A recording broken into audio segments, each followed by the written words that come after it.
Penerapan budaya positif ini merupakan tujuan untuk dalam kondisi saat ini, karena memang tujuan kita pada tahun baru ini adalah kita akan merubah mindset kita, pemikiran kita tentang pembelajaran kita terapkan di sekolah. Saya akan membagi pengalaman, bahkan pun sosialisasi positif. Bapak Ibu guru sudah pernah melaksanakan budaya positif ini di sekolah, tetapi masih ada banyak batasan. Maka pada kesempatan yaitu pertama, ciptakan lingkungan yang positif, yaitu aman dan nyaman. Nah, tujuannya adalah agar peserta didik ini mampu berpikir, bertindak, dan mencipta dengan merdeka, mandiri, dan bertanggung jawab. Nah, kalau dalam pembelajaran suasana kegiatan belajar itu tidak aman, nyaman, tentunya anak-anak tidak akan mampu bertindak atau berpikir secara merdeka, secara bebas, dan mereka mampu berinovasi atau mengembangkan potensi dalam diri. Nah, itu. Kemudian kita akan lihat tentang kontrol teori dari Dr. William Tesar. Ini ada stimulus respon dengan teori kontrol. Nah, dalam pandangan tentang dunia, ini stimulus respon tentunya bahwa dalam kehidupan kita, realitas atau kebutuhan kita sama. Sedangkan pada teori kontrol, realitas atau kebutuhan kita berbeda. Kemudian, semua orang melihat hal yang sama. Sedangkan pada teori kontrol, setiap orang memiliki gambaran berbeda. Memang tentunya orang sebagai manusia punya gambaran berbeda tentang dunia, tentang kehidupan kita. Kemudian kita mencoba berpandangan sama dengan kita. Tetapi dalam teori kontrol, kita berusaha memahami pandangan orang lain tentang dunia. Nah, kita tentunya sebagai guru tidak akan mampu mengubah karakter anak untuk ikut dengan maunya kita sebagai guru. Nah, itu tentang stimulus respon sesuai dengan teori dari Dr. William Tesar. Dan seterusnya, perilaku buruk dilihat sebagai suatu kesalahan. Tetapi kalau dalam teori kontrol, semua perilaku memiliki tujuan. Nah, ini akan terintegrasi dengan restitusi segitiga. Bagaimana kita menyelesaikan masalah anak yang kita temui di sekolah. Orang lain bisa mengontrol saya, kemudian hanya Anda yang bisa mengontrol diri Anda. Itu pada teori kontrol. Kemudian pada stimulus respon, saya bisa mengontrol orang lain dan Anda tidak bisa mengontrol orang lain pada teori kontrol, dan seterusnya. Kita lanjut. Nah, kenal disiplin positif dan motivasi. Makna kata disiplin tentunya kalau saya pernah dengar, disiplin mungkin telah hubungkan dengan aturan, tata tertib, atau hukuman. Padahal sesungguhnya berbeda. Karena belajar tentang disiplin positif tidak harus dengan memberi hukuman. Justru itu adalah salah satu alternatif terakhir, dan kalau perlu tidak digunakan sama sekali. Kalau orang kan pada masa-masa lalu kita menerapkan disiplin atau hukuman kepada anak-anak yang melakukan kesalahan ataupun melanggar disiplin. Tetapi untuk sekarang kita akan ubah paradigma kita tentang bagaimana kita mendisiplinkan siswa. Karena sesuai dengan teori kontrol, kita tidak bisa mengubah orang lain, tetapi diri kita lah yang akan mengubah diri. Nah, ini. Seterusnya,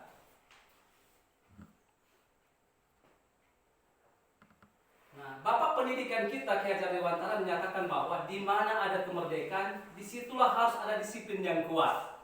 Sungguh pun disiplin itu bersifat self-defeat disiplin, yaitu kita sendiri yang mewajibkan kita dengan sekeras-kerasnya. Tetapi itu sama saja, sebab jikalau kita tidak cakap melakukan self-disiplin, wajiblah penguasa lain atau orang lain mendisiplinkan diri kita. Dan peraturan demikian itulah harus ada di dalam suasana yang merdeka. Ki Hajar Dewantara dalam konsepsi keteladanan atau sikap merdeka. Nah, di sini juga Ki Hajar menyatakan bahwa untuk mencapai kemerdekaan atau dalam konteks pendidikan kita saat ini, untuk menciptakan murid yang merdeka, syarat utamanya adalah harus ada disiplin yang kuat. Disiplin yang dimaksud adalah disiplin diri yang memiliki motivasi internal. Jika kita tidak memiliki motivasi internal, maka memerlukan pihak lain untuk mendisiplinkan kita, atau dalam kata lain motivasi eksternal. Karena berasal dari luar, bukan dari dalam diri kita sendiri. Di sini kita kenal ada motivasi perilaku manusia. Ada 3 motivasi perilaku manusia. Yang pertama, sesuai dengan Diana Goshen dalam bukunya Restructuring School Discipline, diadakan 3 alasan motivasi perilaku manusia. Yang pertama, untuk menghindari ketidaknyamanan atau hukuman. Ini adalah tingkat terendah dari motivasi perilaku manusia. Biasanya orang yang punya motivasi perilaku ini menghindari hukuman atau ketidaknyamanan akan bertanya, apa yang akan terjadi apabila saya tidak melakukannya. Jadi ini menghindari ketidaknyamanan, misalnya kalau guru, kalau saya tidak hadir di sekolah, resikonya apa? Ya, kita menghindari ketidaknyamanan ketidaknyamanan atau hukuman itu. Karena paling tidak kita akan berpikir, kita penilai SKP Samantha akan dinilai kurang oleh kepala sekolah, oleh pemimpin kita. Makanya ini DP motivasi perilaku. Yang kedua, untuk mendapatkan imbalan atau penghargaan dari orang-orang. Nah, kita sebagai guru bahkan murid berusaha belajar keras supaya mendapatkan nilai yang baik atau mendapat juara. Nah, ini DP nama mendapatkan imbalan atau penghargaan dari orang lain. Dan guru juga pun demikian, orang berusaha belajar memiliki kualitas supaya kita diberikan penghargaan oleh kepala sekolah maupun satuan pendidikan atau lembaga pendidikan. Yang ketiga, untuk menjadi orang yang mereka inginkan dan menghargai diri sendiri dengan nilai-nilai yang mereka percaya. Nah, inilah motivasi yang ketiga ini yang harus kita laksanakan dalam kehidupan kita, dalam kegiatan belajar mengajar kita di sekolah. Karena yang kita perlukan adalah bagaimana anak-anak menghargai diri sendiri dengan nilai-nilai yang mereka percayai. Nanti kita akan pelajari lebih lanjut bagaimana dalam penyelesaian masalah. Nah, untuk menciptakan budaya positif di sekolah atau di kelas, tentunya sebagai guru kita harus membuat keyakinan kelas. Apa itu keyakinan kelas? Keyakinan kelas adalah setiap tindakan atau perilaku yang kita lakukan di dalam kelas dapat menentukan terciptanya sebuah lingkungan positif. Nah, perilaku warga kelas tersebut menjadi sebuah kebiasaan yang akhirnya membentuk sebuah budaya positif. Untuk terbentuknya budaya positif, pertama-tama perlu diciptakan dan disepakati keyakinan-keyakinan atau prinsip-prinsip dasar bersama di antara para wali kelas. Jadi sebelum kita melakukan budaya positif itu, tentunya ini keyakinan kelas sangat perlu. Nah, keyakinan-keyakinan inilah yang akan dilakukan oleh murid. Nah, saat mereka melakukan kesalahan atau melakukan tindakan yang tidak baik, nah ini keyakinan kelas yang akan menjadi tuntunan bagi para guru untuk bagaimana memberikan disiplin bagi murid tersebut. Nah, pertanyaan adalah mengapa kita memiliki peraturan tentang penggunaan helm pada saat mengendarai kendaraan roda 2 atau motor? Atau kemungkinan jawaban Anda adalah untuk keselamatan. Ya, benar. Pertanyaan berikut adalah mengapa kita memiliki peraturan tentang penggunaan masker dan mencuci tangan setiap saat? Mungkin jawaban kita adalah untuk kesehatan atau keselamatan. Nah, nilai-nilai keselamatan atau kesehatan inilah yang kita sebut sebagai suatu keyakinan, yaitu nilai-nilai kebajikan atau prinsip-prinsip universal yang disepakati bersama secara universal, lepas dari latar belakang suku yang ada di murid itu sendiri. Jadi keyakinan kelas ini sangat penting, bagaimana kita menciptakan budaya positif itu atau bagaimana kita mendisiplinkan murid.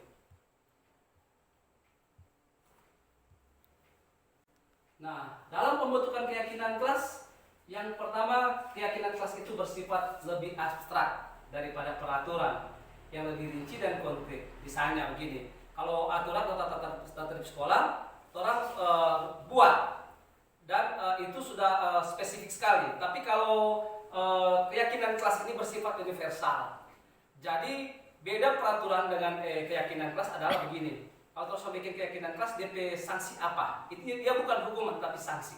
Nah, ketika anak-anak melakukan misalnya datang terlambat. Nah, itu keyakinan kelas yang sudah disepakati bersama, dan sanksinya adalah misalnya anak akan berjemur di matahari selama 1 jam. Itu keyakinan, jadi sudah disepakati dulu itu keyakinan. Kalau peraturan kan memang sudah ditetapkan. Peraturan bisa saja berubah-ubah sampai hukuman bagi anak. Jika datang terlambat orang seron atau mencuci membersihkan toilet. Itu hukuman dengan peraturan dengan keyakinan kelas. Dan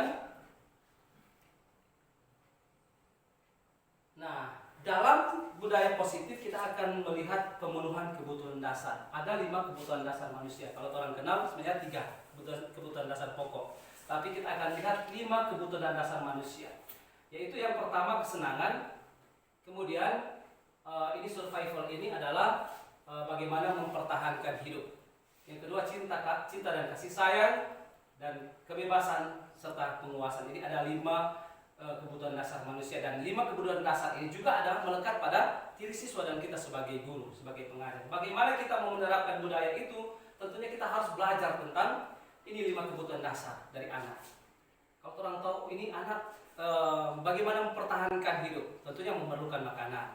Nah, bagaimana cinta dan kasih sayang? Tentunya anak-anak di sekolah memerlukan cinta dan kasih sayang atau perhatian dari para guru. Terkadang anak-anak so bandel segala macam dia bikin di kelas, karena dia memerlukan cinta dan kasih sayang. Dia memerlukan kesenangan. Karena ada anak-anak yang saya bosan belajar itu saja. Nah, di situ orang lihat, oh ini anak butuh kesenangan. Kemudian kebebasan. Nah, inilah yang harus kita perhatikan. Anak-anak punya kebebasan untuk berinovasi. Terkadang orang guru memaksakan kehendak. Kamu harus jadi begini, kamu harus demikian. Padahal sebenarnya kita tidak boleh melakukan seperti itu, karena kita harus memberikan kebebasan supaya anak-anak bisa berinovasi secara mandiri sesuai dengan potensi dalam diri mereka.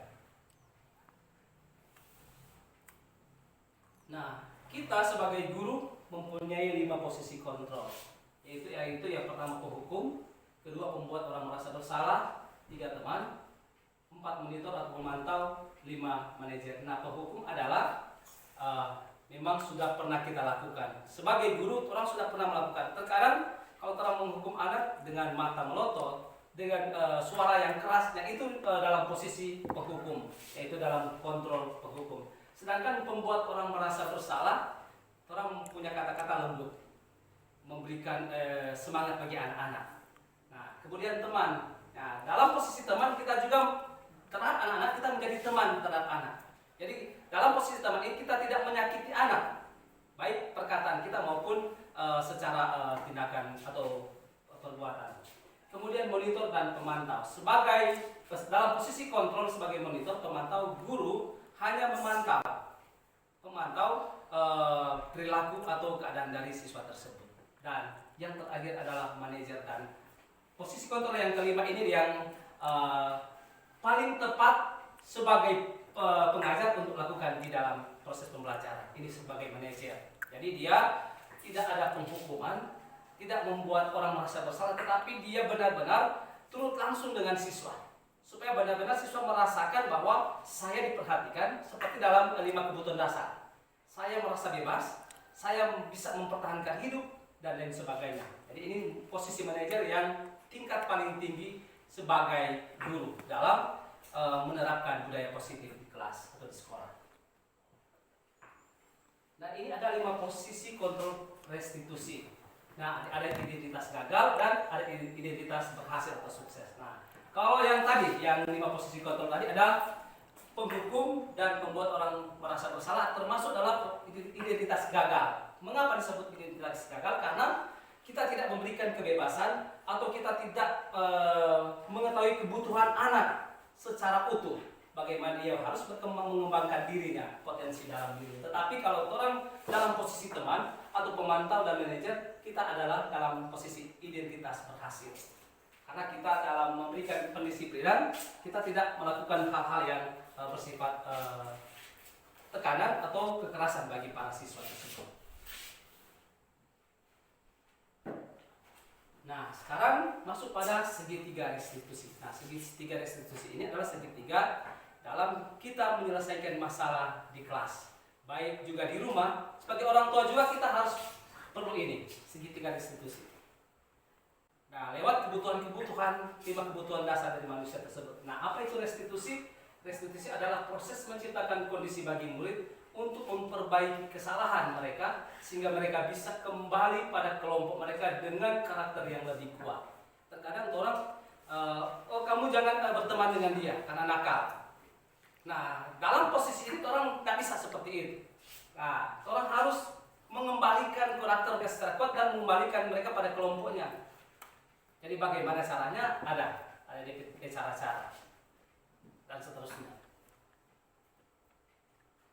Nah, dalam restitusi segitiga ini ada ciri-cirinya. Restitusi ini bukan untuk menebus kesalahan, namun untuk belajar dari kesalahan. Kemudian restitusi ini memperbaiki hubungan dan bukan, ini adalah tawaran bukan paksaan.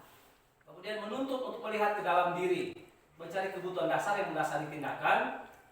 Cara yang paling baik, fokus pada karakter bukan tindakan, menguatkan, fokus pada solusi dan mengembalikan murid yang berbuat salah pada kelompoknya, seperti yang saya sudah jelaskan tadi. Nah, ini 3 tahapan dalam proses restitusi. Langkah yang pertama yaitu menstabilkan identitas. Dalam teori kontrol, kita semua akan melakukan hal yang terbaik bisa kita lakukan.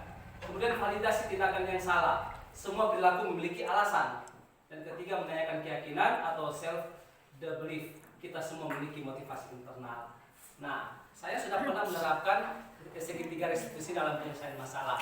Jadi, akan pilah untuk apa yang akan kita laksanakan pada murid. Ini dia dibuat dalam segitiga, yaitu pertama, ketika anak-anak kita melakukan kesalahan, nah ini segitiga restitusi akan kita terapkan. Yang pertama, kita stabilkan identitas dulu. Jadi masalah anak, orang tanya tuh ketika anak datang, mengapa bapak atau ibu memanggil Anda di sini? Paling anak akan menjawab, saya tidak tahu atau karena berbuat kesalahan. Nah, kemudian setelah kita menanyakan hal tersebut, orang akan validasi tindakan salah yang sudah dilakukan oleh anak. Yaitu tentunya kita akan katakan bahwa semua orang melakukan kesalahan, wajar kita melakukan kesalahan, tidak apa-apa. Nah, orang tanya dengan alasan mengapa sampai kamu berbuat seperti itu. Karena memang anak-anak punya alasan sampai mereka melakukan tindakan yang salah. Dan yang terakhir dalam menanyakan keyakinan. Ketika kita bikin keyakinan kelas, orang tanya keyakinan. Jadi kamu tahu tentang keyakinan kelas yang kita sepakati. Bagi anak tahu, datang tepat waktu, menghargai sesama, menghargai guru. Nah, keyakinan kelas apa yang kamu langgar? Jadi anak sudah tahu, kalau dia terlambat datang berarti tidak disiplin. Jadi saya tidak disiplin. Nah, sekarang kita akan tanya, apakah kamu bersedia untuk melakukan keyakinan kelas tersebut?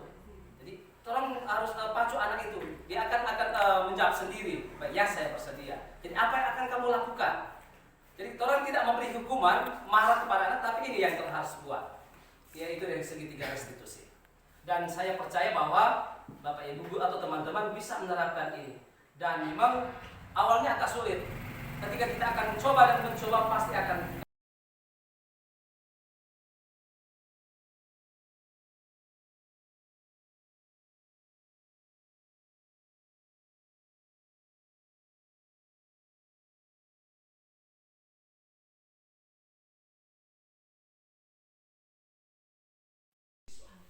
tolong menumbuhkan karakter yang sebenarnya bagi anak.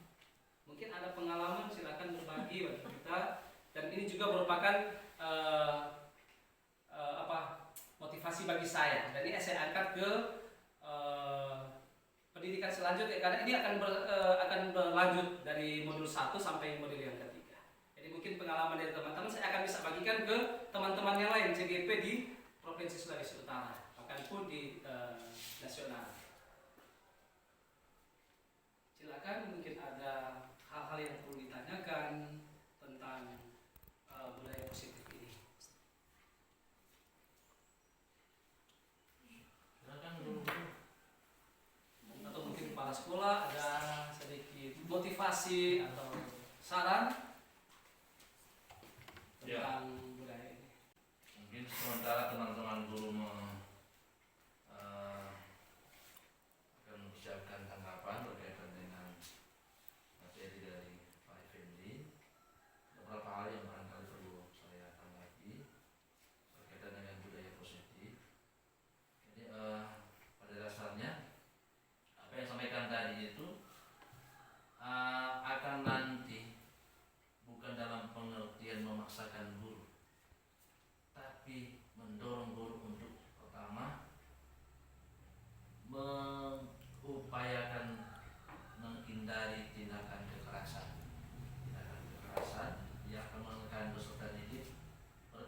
misalnya ada pelanggaran-pelanggaran yang akan dilakukan peserta didik pada saat di lingkungan sekolah, apakah di kelas ataupun di saat kegiatan-kegiatan di luar kelas. Lalu yang kedua, ada tradisi, semacam tradisi katakanlah keyakinan dari apa tadi, nilai keyakinan yang akan jadi budaya positif di kelas. Nah, apakah itu akan dibentuk, masing-masing kelas akan bentuk budaya masing-masing di tiap kelas, ataukah itu akan dibuat dalam satu bentuk budaya secara kolektif sekolah. Jadi misalnya kelas 1, tadi kan ada contoh, kalau dia akan terlambat, bentuk sanksi yang akan diberikan, berjemur di matahari, lalu kemudian atau kasih pembersih toilet dan lain sebagainya. Nah, itu budaya-budaya positif yang mungkin akan dikembangkan. Nah, apakah itu juga akan diberikan kesempatan pada masing-masing guru menerapkan itu, ataukah secara kolektif di semua kelas menjadi sebuah regulasi atau tata tertib sekolah, disiplin sekolah. Mungkin itu dulu Pak Effendi. Ya. Terima kasih sangat luar biasa untuk masukan atau saran tanggapan. Dan memang benar untuk keyakinan kelas ini dibuat secara kelas, karena setiap karakter anak di kelas berbeda, apalagi kelas rendah dengan kelas tinggi. Nah, jadi membuat keyakinan kelas ini jangan guru yang sampaikan, tapi kita buat rembuk pendapat bagi anak-anak. Jadi anak-anak yang akan mengusulkan keyakinan kelas apa yang akan kita sepakati. Misalnya disiplin waktu, datang tepat waktu, berpakaian seragam, menghargai teman, menghargai guru. Itu kan kesepakatnya anak. Jangan kita yang sampaikan, tetapi anak-anak sendiri yang menyampaikan keyakinan tersebut. Karena ketika kita menerapkan hal ini, kita akan kembalikan kepada anak-anak tentang keyakinan yang mereka sepakati.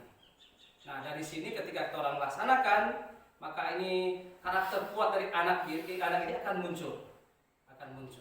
Dan anak-anak terlepas dari tekanan-tekanan. Jadi mereka bebas dengan apa yang menjadi aturan dalam sekolah tersebut. Karena kalau orang bikin keyakinan kelas, yang orang buat bukan hukuman, tapi sanksi. Beda sanksi dengan hukuman. Kalau sanksi ini sudah disepakati, tetapi kalau hukuman secara tiba-tiba. Kali hari boleh tahun bikin sejumur, besok solain lagi. Jadi itu tuh hukuman. Dan hukuman akan membekas bagi diri anak. Nah, makanya anak-anak tidak akan percaya diri ketika kita melaksanakan hukuman tersebut. Tetapi kalau sanksi, dia akan sadar, oh iya kita sudah bikin salah. Jadi keyakinan kelas saya sudah langgar. Jadi dia akan sadari, oh ternyata saya tidak boleh berbuat demikian. Jadi itu untuk keyakinan kelas. Dan ini harus dibuat per kelas. Kalau secara umum dia ada tata tertib sekolah. Jadi dibuat oleh sekolah. Jadi enak. Kalau orang rembuk dulu. Jadi setelah orang rembuk, orang tulis. Nah, setelah ditulis, anak-anak yang tanda tangani. Semua anak-anak menandatangani keyakinan kelas itu. Nah, karena kalau masuk bikin, nah mereka akan melakukan sesuai dengan yang tindakan yang mereka lakukan tersebut. Jadi tidak ada pemaksaan. Jadi ketika orang bikin kesalahan, panggil kesini dulu. Tanya, kamu telah melakukan kesalahan apa? Nah, mengapa kamu melakukan kesalahan tersebut? Jadi ada kata-kata yang harus kita sampaikan. Dan jangan sekali-kali kita menggunakan kata jangan dan awas dalam kita menerapkan budaya ini atau menggunakan segitiga restitusi ini. Karena ketika kita menggunakan kata jangan atau kata-kata positif, itu sama halnya kita menekan perasaan anak. Jadi tidak ada kebebasan, kemudian cinta dan kasih sayang akan jauh bagi anak-anak. Karena memang dan juga kita sebagai guru perlu cinta dan kasih sayang tersebut, kesenangan dan kebebasan. Dan tujuan utama dari Ki Hajar Dewantara adalah pembelajaran yang berpusat pada siswa dengan kemerdekaan belajarnya. Kalau orang dulu kan sistem belajar yang memang benar-benar harus sesuai dengan kemauan guru. Jadi anak harus ikut dengan kemauan guru. Jadi apa yang diperintahkan guru, anak harus ikut. Tetapi sekarang sebaliknya, jadi anak yang berkreasi. Terang kebebasan bagi anak untuk belajar. Jadi jangan orang tekan. Jadi misalnya tema tentang lingkungan, kita beri kebebasan bagi anak. Yang akan kita pelajari apa sekarang? Jadi apa yang apa yang kalian mau? Jadi jangan orang lain paksakan dengan kemauan kita.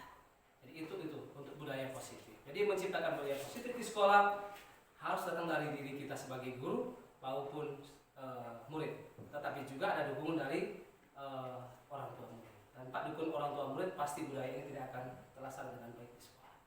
Yang saya percaya bahwa ketika kita belajar tentang ini, teman-teman guru juga bisa menerapkannya di kelas. Kalaupun ada hal-hal yang masih ingin diketahui, silakan bertanya kepada kami dan kami juga siap untuk tetap memberikan pengetahuan dan memberikan penjelasan bagi teman-teman. Terima kasih. Mungkin ada yang lain berbagi di kelas, mungkin pengalaman di kelas.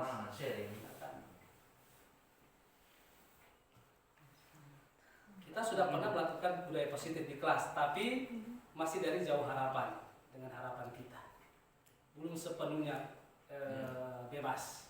Berarti mengarahkan guru untuk bagaimana melakukan pendekatan hati. Ya. Ada 5 posisi kontrol itu. Ya.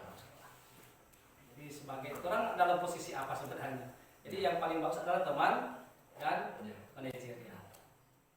Teman dan manajer. Karena seorang manajer tidak akan pernah melukai anak buahnya. Tapi telah memberikan pendekatan. Ini kan so sharing dong. Silakan kita sharing saja. Kalau marah sekali sudah patahan, sudah mungkin jalan. Tidak maksud manusiawi juga ya. Apalagi kalau ada anak rumah baru. Darah tinggi. Nah, jadi termasuk mengedam darah tinggi sih. Ya, itu menyangkut perasaan, emosi. Jadi kalau dalam guru penggerak itu ada sudah belajar tentang emosi, bagaimana memperlakukan emosi itu. Ada kan posisi kontrol sini. Ya. Jadi bagaimana menerapkan emosi. Emosi pelaki. Memang kalau biasa orang bersuara keras, berteriak di kelas, nah kita akan belajar meredam itu dengan ini, bagaimana menerapkan budaya positif. Kalau orang masih keras dia bicara, ini budaya positif tidak akan terlaksana di kelas.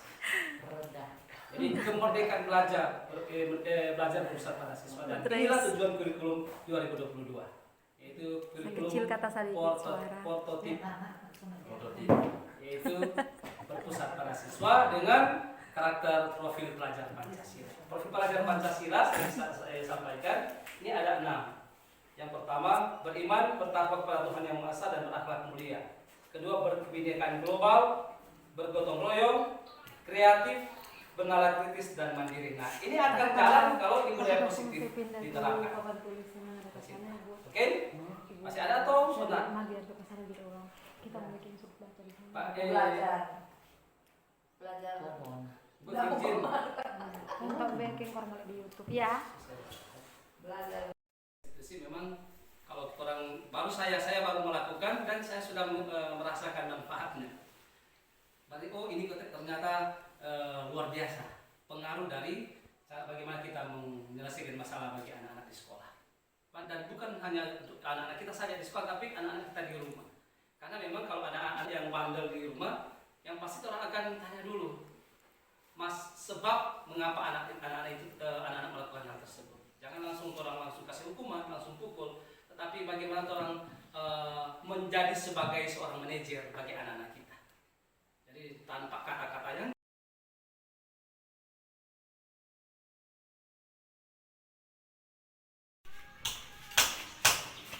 Ya.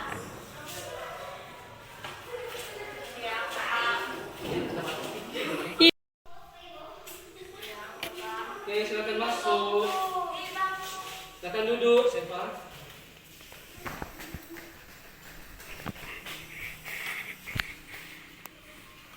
Oke, Sepa.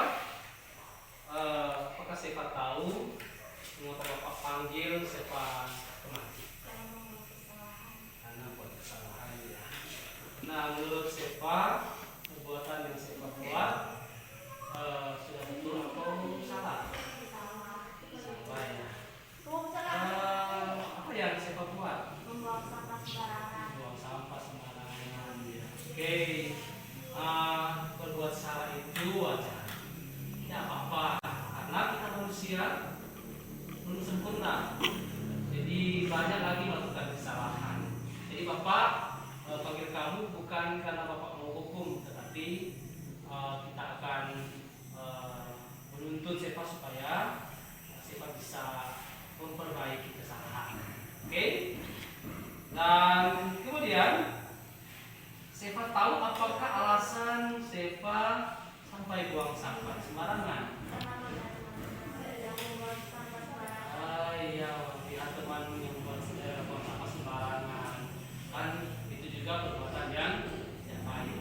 Jangan meniru perbuatan teman-teman yang lain. Oke. Nah, kemarin kita sudah buat kesepakatan kelas atau keyakinan kelas. Nah, jadi Seva apa saja nilai keyakinan kelas atau kesepakatan yang sudah kita buat?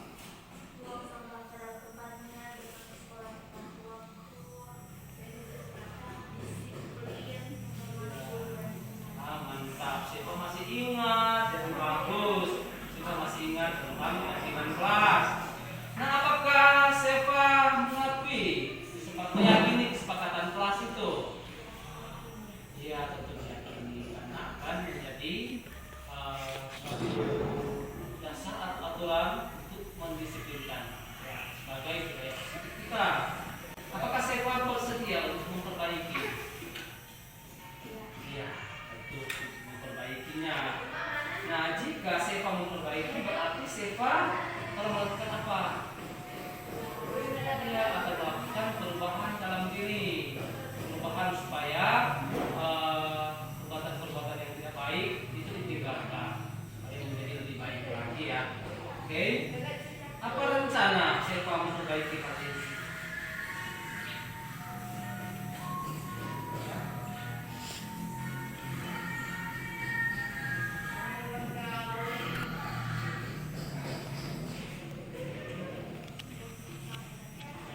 Akan membuang sampah pada tempatnya, kemudian melaksanakan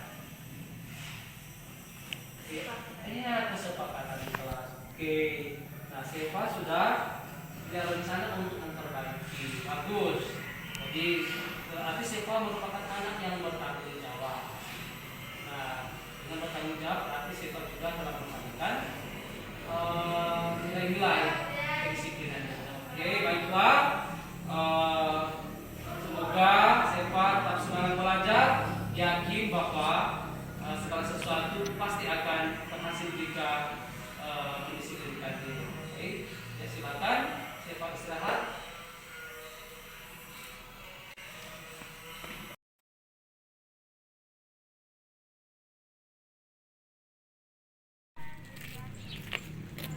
Kasih Tuhan, kasih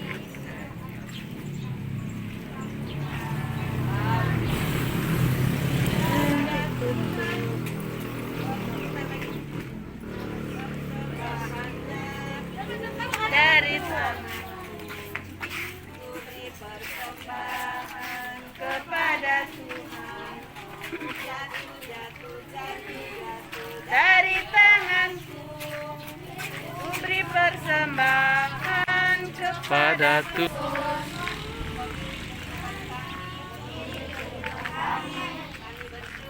Kami bersyukur untuk hari ini yang telah Kau anugerahkan bagi kami. Ini kami dari keluarga besar SD Gemim Kalair bersyukur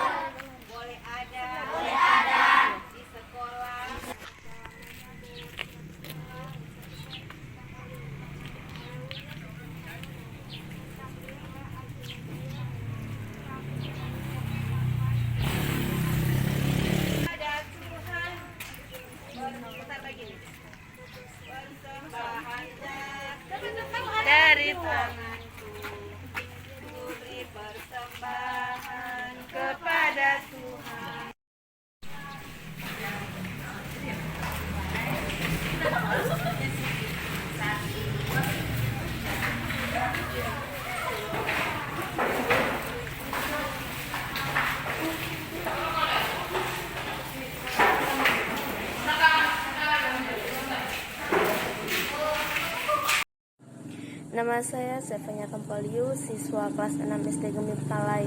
Saya berterima kasih kepada Bapak Guru karena Bapak Guru tidak memberi hukuman atas kesalahan saya, tapi memberi motivasi dan bimbingan agar dapat melakukan kesepakatan kelas dan mengarahkan saya agar saya menjadi lebih baik lagi dan tidak mengulangi kesalahan yang sama. Terima kasih.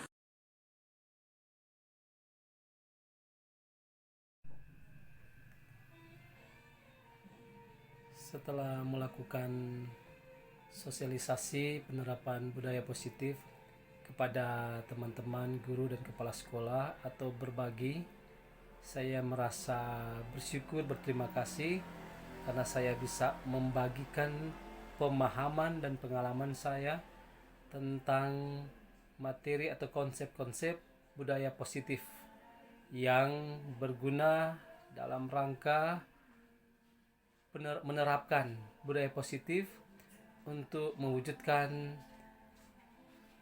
sekolah idaman dan mewujudkan profil pelajar Pancasila bagi para siswa. Dan saya juga bersyukur, berterima kasih karena saya boleh menerapkan budaya positif melalui segitiga restitusi dalam penyelesaian masalah di sekolah atau di kelas yang saya temui. Sekali lagi saya merasa bersyukur, bangga karena saya bisa berbagi dengan teman-teman guru dan kepala sekolah melalui sosialisasi budaya positif dan restitusi segitiga bagi para siswa di kelas saya. Terima kasih.